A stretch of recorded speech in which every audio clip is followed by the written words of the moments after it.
Hello students, in this video we shall discuss DOM.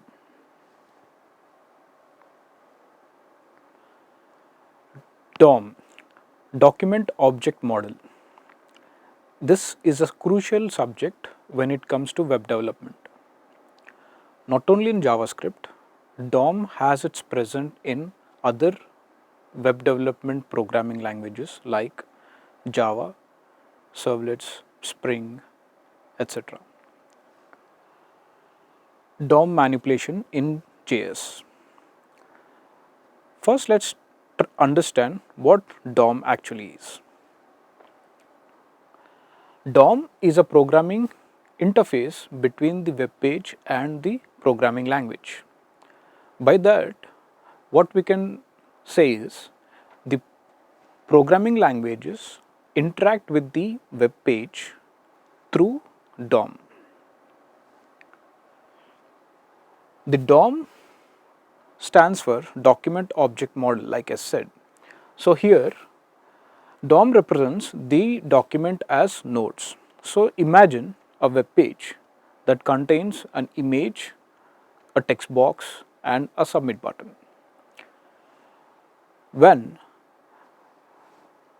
If you want to represent the same web page as DOM, you can imagine the HTML being the root document or the HTML tag being the root node and its child nodes are image, text box, submit button, etc.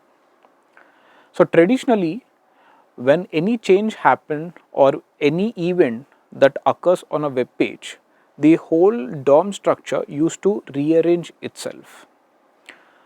That results in time consumption. So the response of the web page would be slow. Now since JavaScript has taken over the client-side scripting scenario, JavaScript has provided us with many methods using which we can manipulate the DOM according to our needs. So what is the need for manipulating the DOM? The main reason behind manipulating the DOM is we can achieve quicker website response by changing the node that is required. Okay, in the coming slides we will understand what exactly manipulation is. So the main reason for manipulating the DOM is to make web pages dynamic without needing to reload the page. So whenever any content is changed on a website, the DOM might not require to rearrange itself like the traditional way. The JavaScript has provided us with methods using which we can change only the node that is required without touching the remaining object.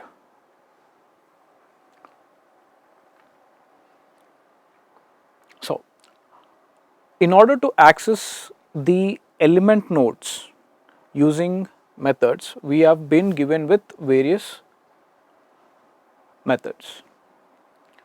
The first one and the most interesting method is document.getElementById. Here document represents the document in which we have our HTML node as root node and other nodes as child nodes. Now each element in our web page is given an ID.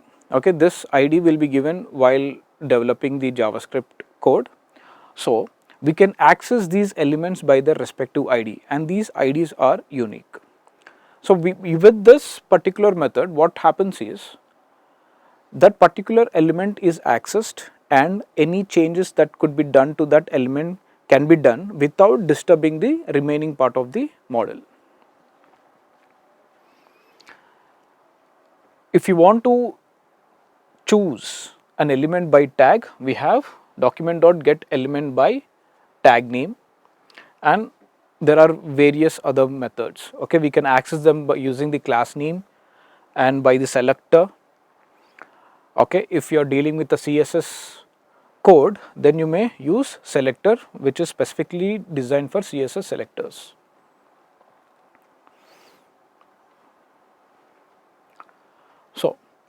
If you want to change the content of the web page without reloading the whole page, okay, assume you want to change the text content and other content, then you have these couple of methods which are element.textContent.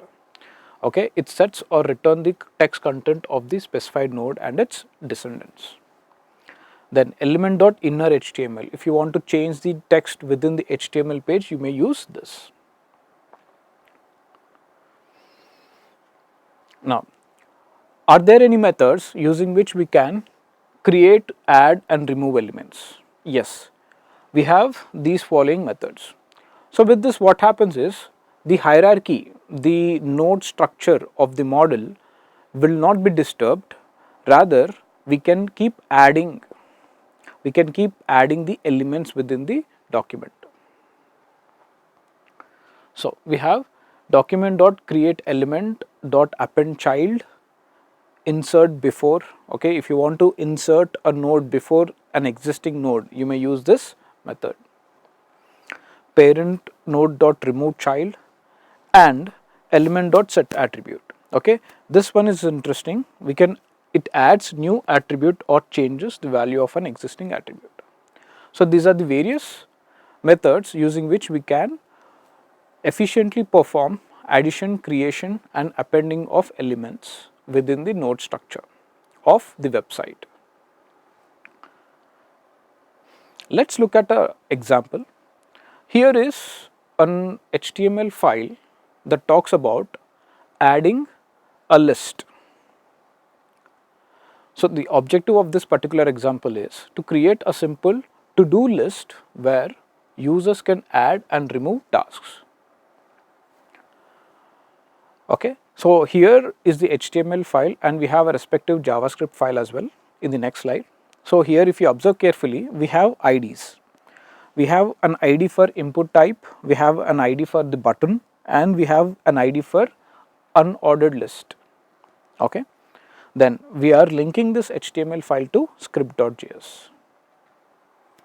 So this is our JavaScript file, and if you observe carefully, we have used document.getElement by ID in order to specifically trace out the ID of the HTML tags there.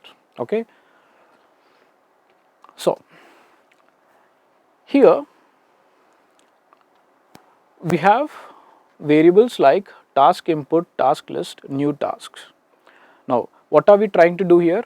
We are trying to trace out IDs such as task input, task list, and we want to create a new element called li.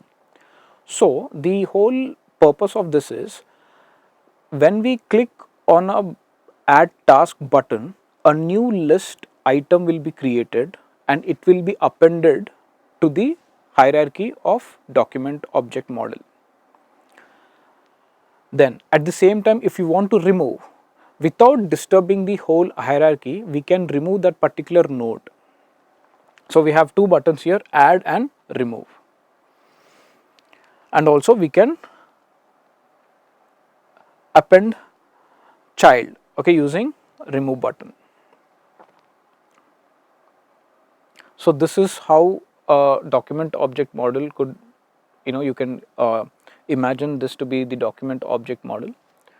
If you observe carefully, we have HTML body, we have input, task input, and we have a button and the list. So when we add a new task, it would be added here and immediately we have an option that says remove button. Now this would explain you better. Here I have clicked on add. I am able to add a task 1 and immediately we have a remove button present there. Then I wanted to add another task, then I have added it. Immediately a new node has been created and along with that a remove button is there. Now when I click on remove button, when I click on remove button, only this task will be removed without disturbing the whole node structure. So this is what DOM manipulation is all about. In order to change in order to change the content of the website, we don't have to reload the website totally. Reload of a website means the whole DOM structure is being changed. So without reloading the website, we can make changes on the website using these DOM manipulation methods. So that is the main purpose of using those methods. And all of them, the most popular method that you will be working is document.getElement by ID, because in our HTML structure we will be using a lot of IDs as well as classes. In your in your practicals, during your practicals, you will have to work on these methods. Then you will be able to get your head around these concepts. Thank you.